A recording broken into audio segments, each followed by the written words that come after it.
What is up, guys, and welcome back to the channel. In today's video, as you can see, I'm here with my Polo 1987, which is now back on the road. So only two advisories on the MOT once I got it through. One was the exhaust, which has a slight leak, which was on the MOT last year, something that I've been meaning to sort out for quite a long time. And the other thing was loose battery, and that's because I forgot to refit the bracket for it. So it's in pretty good shape, and as you will know, hopefully from our previous videos, that this is now on air suspension as well. So it's been a bit of a journey getting this to this position, having pretty limited knowledge of mechanics on vehicles, but this was definitely a good vehicle to choose to do it on, I think, because it's very, very simple in its construction, so it made things quite straightforward. So apologies, there is quite a lot of noise going on in the background, but hopefully you can hear me nice and clearly. So this is the kind of height that I have it tootling around town, and I have been slowly dialing this in because basically it was very, very bouncy when I first loaded it up. I think I was running about 40 to 45 psi a corner. Now, I don't really know much about air suspension yet. I'm kind of learning about it, so maybe that's way too high, especially for this car. It's quite light. So I've been slowly dropping that down, and now at the moment I'm down to about 30 psi per corner, and that seems to be okay.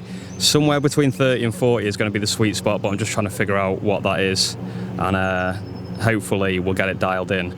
So yeah, do get quite a bumpy ride when I'm just driving along normally, but in corners this thing just handles absolutely superbly now.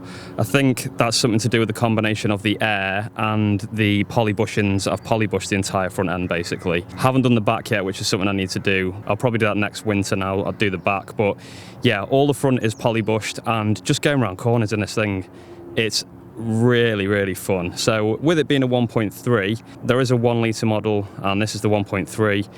It's pretty nippy because it doesn't have much weight, and yeah, now that it's a bit lower and has that stiffer front end, it just feels so fun to drive in the corners.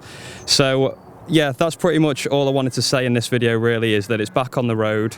It's passed its MOT with a few advisories which I've mentioned that can be very easily sorted out. I'll talk about the exhaust a little bit more in a different video, but that's something that I'm looking to completely swap anyway. I'd quite like to do just a 2-inch straight pipe all the way through. I'll just show you quickly around the back. At the moment, I've just basically got the stock set up from the engine to here, and then on the back, I have this. Hopefully you can see it. I'm not sure if you'll be able to in this video. There we go. Maybe a little bit overexposed, but I have a cherry bomb back box on it, which, although is quite fun now and again, it's actually pretty obnoxious for day-to-day driving. So I think a slightly thinner pipe, and then I would like to kink it up at the back as well a little bit. I think that would look really, really nice. So yeah, I'm gonna go ahead and air this out for you so you guys can see what it looks like. Now, at the moment, it doesn't air out evenly because the lines are obviously shorter at the back than they are at the front, so the back kind of goes down first, then the front goes down.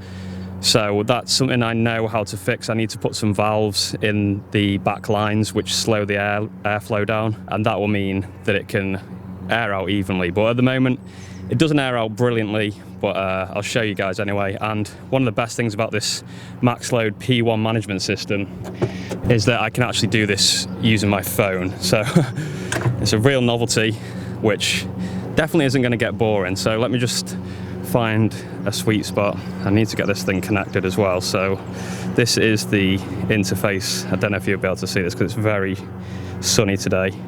But basically, yeah, you get everything that you need on the app, and you can lower and higher your car down and use your presets as well. So let's go ahead, slam this thing out. I can't remember what preset it is actually, which I use to slam it out. I assume it'll be 1, so let's try preset 1 and let's see what this thing looks like on that setting.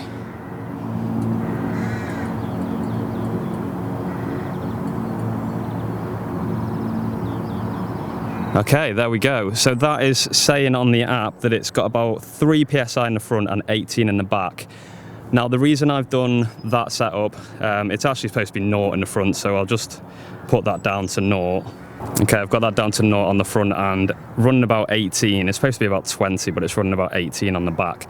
So the reason I've got that is because I actually took out some of the dampers in the rear struts just to get extra lows, and because of that the back actually sits a little bit lower than the front, so I keep a little bit of air in the back just so it looks nice and level.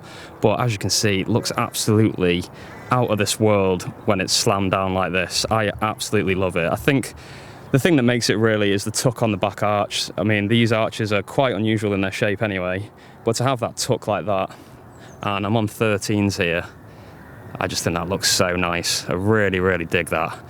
So yeah, that is it, basically fully aired out. And the best part of this kit really is, well, it was actually pretty annoying setting everything up and getting all the fitments, because the line is 8mm, which you don't really see metric lines for air suspension systems. So yeah, finding parts for 8mm stuff was a bit annoying, but what this means is it's super fast to air up. So if I go ahead now and put it back to my stock height, which I drive around in, I'll just let you enjoy the view of this for a couple more seconds first.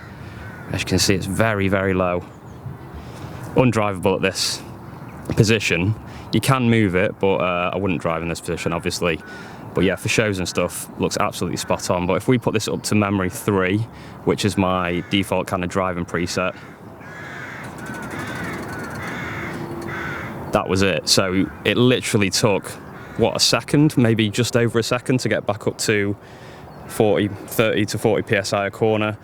So those 8mm lines are really quick, and I love that about this. So yeah, that's it for this video, guys. I just wanted to show you where it was up to. Obviously I wanted to show you this thing aired out, and yeah, just absolutely loving how it looks aired out. I'm loving how it handles. It's a little bit more bouncy than I was thinking it was going to be, but I'm slowly getting used to that, I think, as well. It's something to just get used to.